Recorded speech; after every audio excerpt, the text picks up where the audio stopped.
Turning to video 3, Diagnostic Evaluation of Psychotic Symptoms in Children and Adolescents. Psychotic symptoms in child and adolescent are a common and disruptive symptom of many psychiatric, neurodevelopmental, neurologic, and medical conditions. Psychotic symptoms are, of course, the hallmark feature of schizophrenia and are characterized by severe disruption in thought, reality testing, and are divided in the two broad clusters, namely positive symptoms, which include hallucinations, delusions, and disorganized thought, and negative symptoms, which include affective flattening, alogia, avolition, and anhedonia. Primary versus secondary psychosis. Acute psychosis is considered primary if symptomatic of a psychiatric disorder, or secondary if it's caused by a specific medical condition, such as a brain tumor or substance abuse. Patients with primary psychiatric disorders are likely to have auditory hallucinations, prominent cognitive disorders, and complicated delusions. If the psychosis is caused by a medical condition, the patient may exhibit cognitive changes and abnormal vital signs and may have visual hallucinations. And again, I want you all to remember that when you see or are confronted with visual hallucinations, think organic, underlying medical condition until proven otherwise. Illicit drug use is the most common medical cause of acute psychosis, and we can see that with amphetamine use, we can see that with cannabis, cocaine, a whole host of illicit medications. Psychosis and magical thinking. This is very important and has pronounced prognostic significance. Psychosis is defined as the presence of delusions, hallucinations without insight into the pathological nature, or both.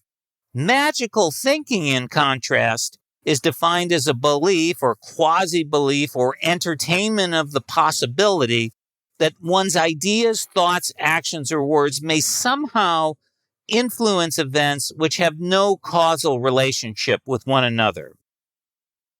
Adults with schizophrenia have a much stronger tendency for magical thinking than both adults with no psychiatric diagnoses as well as those who are diagnosed with another psychiatric diagnosis. Magical thinking is actually considered one of the most influential predictors of late development of schizophrenia and has been linked to the onset of visual and auditory hallucinations. How do we assess psychotic symptoms in children and adolescents? Well, I'll tell you, it is more complicated than in adults, so that evaluating youth with psychosis requires a very thorough assessment that includes a detailed patient history. If you're considering psychosis in a child or adolescent, by definition, you have to do a comprehensive medical neurological examination to rule out confounding, complicating, contributing, causative factors, as well as observation of the patient and family over several visits to identify and rule out other contributing medical or psychiatric conditions or psychosocial stressors. The process needs to begin with careful consideration of differential diagnoses and be followed and supported by appropriate laboratory, encephalographic or EEG and brain imaging studies. And it's essential for providers to know which clinical findings and elements of the history warrant additional testing. Now, components of the diagnostic evaluation for psychotic symptoms include the comprehensive psychiatric history that focuses on the longitudinal characterization of the patient's current and past symptoms. Information from multiple sources here can be enormously helpful to improve the accuracy. A comprehensive psychosocial history, which includes academic, interpersonal functioning, in utero exposures, familial psychiatric history, past exposure to trauma or neglect, and familial strengths and weaknesses. A comprehensive physical examination to rule out non-psychiatric medical conditions as a cause of psychosis.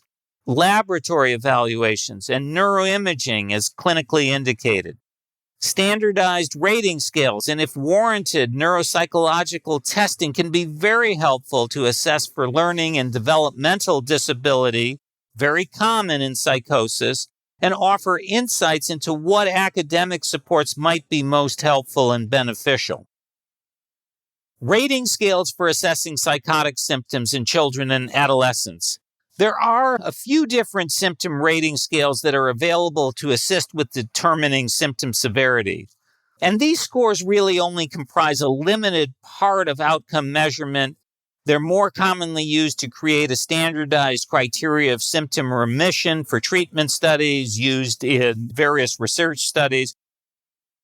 One of the most common is the Positive and Negative Syndrome Scale, the PANS, which provides objective measurement of clinical response to pharmacologic treatments. The PANS identifies the severity of positive symptoms and negative symptoms and can assist with confirming or dismissing a diagnosis of schizophrenia. The Brief Psychiatric Rating Scale, BPRS, is another tool used to assess the level of 18 symptom constructs such as hostility, suspiciousness, hallucination, grandiosity, and that's also been used a lot in research. The BPRS is particularly useful in evaluating the efficacy or lack thereof in treatment in patients who have moderate to severe psychoses. The Clinical Global Impression Scale and the Clinical Global Impression Schizophrenia Scale are two additional tools that clinicians often use. The CGI provides an overall clinician-determined summary measure that considers all the available information. That is, patient's history, the psychosocial circumstances, the symptoms, present and past, the behavior and the impact of the symptoms on the patient's ability to function, while the CGI schizophrenia evaluates severity and treatment response directly related to schizophrenia symptoms. Both instruments are simple, they're concise, they're quick and easy to administer, which makes them appropriate for use in observational research studies and even in routine clinical practice. The assessment of schizophrenia in children and adolescents, it's really vital that clinicians exercise extreme caution when evaluating youth for schizophrenia. And I can't overemphasize this. I'm a practicing child and adolescent psychiatrist, and I'm certainly not hesitant to make this diagnosis or any diagnosis when it's warranted. But we have to be cautious, realize the limitations, and as we talked about beforehand, do a longitudinal assessment. Treatment of childhood onset schizophrenia and early onset schizophrenia requires the use of antipsychotic medications. And we're talking about medicines that can be very helpful, but also have significant side effect profiles and potentially significant long-term health risks. Assessment and interview also requires consideration of the developmental context of the patient's cognitive and affective functioning, and other possible psychiatric disorders, such as concrete interpretation of questions in autism.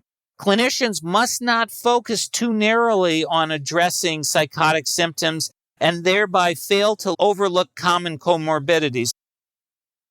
Now, as many of you know, there are many other causes of psychotic symptoms. The psychiatric disorders can include psychotic disorder, bipolar disorder, unipolar major depression with psychosis, schizoaffective disorder, post-traumatic stress disorder, obsessive-compulsive disorder, autism spectrum disorder, non-psychotic emotional and behavioral disorder. Various psychosocial factors and psychosocial stressors can lead to psychotic symptoms, and those include abuse or neglect, traumatic stress, secondary gain for reporting symptoms, medical conditions such as substance intoxication, delirium, brain tumor, autoimmune encephalitis, head injury, endocrine abnormalities. Many causes. Other mental disorders can also mask schizophrenia symptoms. So we know that 50 to 75% of patients with schizophrenia have one or more comorbid psychiatric disorders. And the most common psychiatric comorbidities include ADHD, oppositional defiant disorder, anxiety and mood disorders, as well as substance use disorders in adolescents. Key point number one, it's really vital that clinicians exercise extreme caution when evaluating youth for schizophrenia, and you must consider the developmental context of the patient's cognitive and affective functioning. Magical thinking is considered one of the most influential predictors of later development of schizophrenia. 50 to 75% of patients with schizophrenia have one or more comorbid psychiatric disorders. The most common psychiatric comorbidities of schizophrenia are ADHD, oppositional defiant disorder, anxiety, mood disorders, and substance use disorders in adolescents.